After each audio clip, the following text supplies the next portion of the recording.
और रूस के तनाव पर दुनिया चिंतित। यूक्रेन के 2 क्षेत्रों को देश के रूप में मान्यता देने वाले रूस के ऐलान के बाद यूएनएससी की मीटिंग जारी। भारत ने दी अपनी प्रतिक्रिया। यूएनएससी में भारत ने यूक्रेन मसले पर दिया बयान। कहा, यूक्रेन सीमा पर विवाद बढ़ना चिंता की बात। यूक्रेन में 20,000 से ज्यादा भारतीय छात्र और भारतीय लोग रहते हैं। भारतीयों की सुरक्षा हमारी प्राथमिकता। भारत ने आगे कहा कि भारत वैश्विक शांति और सुरक्षा पर जोर देता है। उम्मीद जताई गई कि यह विवाद जल्द निपट जाएगा। हम सभी पक्षों से संयम बरतने का आह्वान करते हैं। यूएनएससी की मीटिंग में ब्रिटेन ने कहा कि रूस को अपना फैसला वापस लेना चाहिए और बातचीत करनी चाहिए। रूस पर कड़े प्रतिबंध लगाए जा सकते हैं।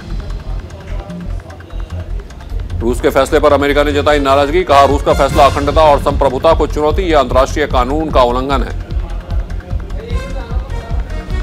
यूक्रेन बॉर्डर से 2 मील दूर तैनात हुए व्लादिमीर पुतिन के टर्मिनेटर टैंक। अमेरिका ने चिताया, अगर युद्ध हुआ तो होगा सामूहिक नरसंहार। यूक्रेन के राष्ट्रपति ने राष्ट्र को किया संबोधित। कहा कि यूक्रेन किसी से नहीं डरता है। उन्होंने यूरोपीय देशों से स्पष्ट समर्थन की उम्मीद जताई। अमेरिकी राष्ट्रपति ने एक बार फिर रूस को दी चेतावनी। कहा, अगर रूस यूक्रेन पर हमला करता है तो भारी प्रतिबंध के लिए रहें तैयार। पूरी यूक्रेन के डोनेत्स्क और लुहांस्क के मान्यता पर फ्रांस जर्मनी चिंतित। फ्रांस के राष्ट्रपति मैक्रोन और जर्मनी के चांसलर ओलाफ सोल्ज ने नाराजगी जाहिर की। पीएम मोदी आज मणिपुर में करेंगे चुनावी जनसभा। पहले चरण के लिए 28 फरवरी को पड़ेंगे वोट। प्रधानमंत्री मोदी राजधानी इंफाल के पास रैली को करेंगे संबोधित। राज्य के CM N Biren Singh, senior मंत्री और कार्यकर्ता रहेंगे मौजूद। पीएम मोदी आज बहराइच में करेंगे चुनावी जनसभा। ब्रह्मा की धरती से भरेंगे हुंकार। प्रधानमंत्री मोदी की चुनावी रैली में 13 विधानसभाओं के प्रत्याशी होंगे शामिल। मतदाताओं से बीजेपी उम्मीदवारों को जिताने की करेंगे अपील। सीएम योगी का आज तूफानी कार्यक्रम। 3 जनसभाओं को संबोधित करेंगे सीएम। निशाने पर होगी समाजवादी पार्टी, बीएसपी और कांग्रेस। इनायतनगर, मिल्कीपुर, अयोध्या में जनसभा करेंगे सीएम योगी। गोंडा और बाराबांकी में बीजेपी के विकास का हवाला देंगे, मांगेंगे वोट। बीजेपी के सीनियर नेता राजनाथ सिंह आज सिकंदरपुर और बलिया में करेंगे चुनावी रैली। समाजवादी पार्टी और कांग्रेस पर बोलेंगे हमला। रक्षा मंत्री राजनाथ सिंह गोरखपुर में करेंगे 2 जनसभा। सीएम योगी के कामों की बुनियाद पर लोगों से वोट देने की करेंगे अपील। बीजेपी अध्यक्ष जेपी नड्डा यूपी के देवरिया और बलिया में करेंगे जनसभा। बीजेपी के सुशासन और डबल इंजन सरकार के लिए मांगेंगे वोट। अमित शाह आज प्रयागराज में भरेंगे हुंकार। निशाने पर होगी समाजवादी पार्टी, बीएसपी और कांग्रेस।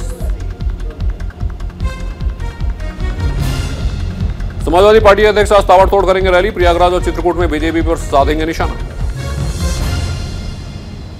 समाजवादी पार्टी अध्यक्ष अखिलेश यादव आज कौशाम्बी में करेंगे चुनावी जनसभा। पार्टी प्रत्याशी पल्लवी पटेल के समर्थन के लिए लोगों से करेंगे अपील। केंद्रीय मंत्री अनुप्रिया सुल्तानपुर और रायबरेली में करेंगी रैली। बीजेपी प्रत्याशी के समर्थन में मांगेंगी vote. BSP supremo Mayawati Bahraich की प्रयागपुर में करेंगी चुनावी सभा। निशाने पर होगी बीजेपी, कांग्रेस और Samajwadi party. Delhi deputy CM Manish Sisodia Gonda में आज करेंगे जनसभा। आप उम्मीदवार के पक्ष में वोट डालने की करेंगे अपील। देश में पिछले 24 घंटे में कोरोना के 13,405 नए मामले आए। 34,226 लोगों की हुई रिकवरी और 235 लोगों की कोरोना से मौत।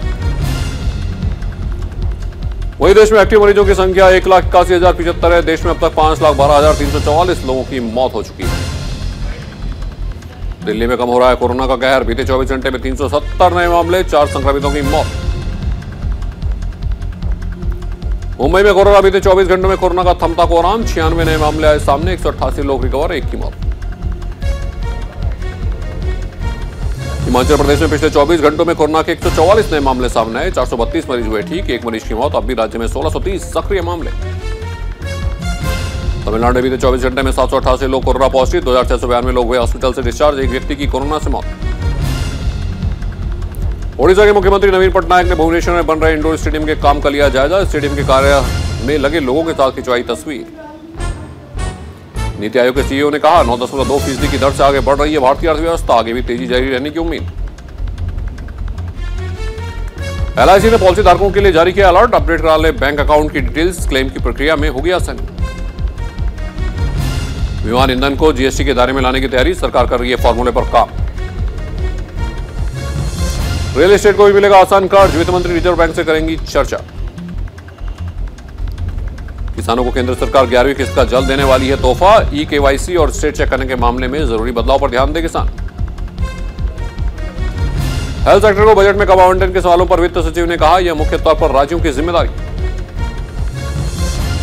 सरकारी कर्मचारियों को सौगात, संशोधित वेतनमान 2022 के तहत बढ़ेगा एचआरए, मिलेगी पेंशन। एसबीआई ने अकाउंट होल्डर को किया अलर्ट, असुविधा से बचने के लिए पैन और आधार को जल्द करें लिंक। प्रो कबड्डी लीग में यूपी योद्धा और बेंगलुरु बुल्स पहुंचे सेमीफाइनल में। यूपी ने पुणेरी पलटन और बेंगलुरु ने गुजरात जायंट्स को दी मात। भारत के खिलाफ टी20 सीरीज के लिए श्रीलंका की टीम का ऐलान, बल्लेबाज भानु का राजपक्षे को नहीं मिली टीम में जगह। ब्रिटिश सरकार के खास कार्यक्रम India UK week of sport में शामिल होंगे नीरज चोपड़ा और दिनेश कार्तिक। फील्ड के अनुभव पर करेंगे चर्चा। टीम इंडिया के हेड कोच राहुल द्रविड़ ने वेंकटेश अय्यर की तारीफ की, बोले वेंकटेश ने नंबर 6 पर आकर बखूबी निभाया फिनिशर का रोल।